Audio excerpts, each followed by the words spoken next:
တွေဝေးကြီးရှောက်လန်းခဲ့ပြီးမှအခုတော့ငါခြေလန်းတွေမင်းစီကိုဦးထေလို့ဒီကဘာမှမင်းရှိတဲ့နေရာကငါတွေ့အိမ်ပါပဲပင်ပန်းမနေခဲ့တဲ့များအားလုံးကိုမင်းရဲ့ပြုံးလေးတွေနဲ့စီကြောတော့တင်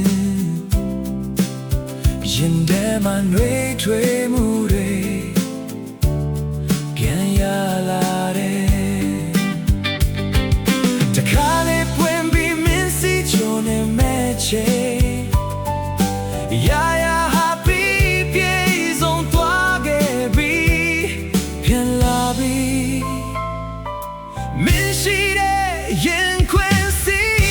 မင်းသာငါနာမရှိနေပေး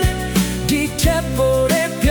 ရွှင်မှုငါမလို့အဲ့တော်ဘူးလောကတဲ့ချာငါလည်းပြောင်းနေလေမင်းရဲ့ချစ်တွေကလမ်းပြချက်ဖြစ်လို့နှလုံးသားရဲ့ပြန်လာမင်းရှိရာစီကူပါဘယ်လောက်ဝေးဝေးငါပြန်လာခဲ့မှာပါမင်းရှိရဲ့နေရာကငါရဲ့နောက်ဆုံးခီ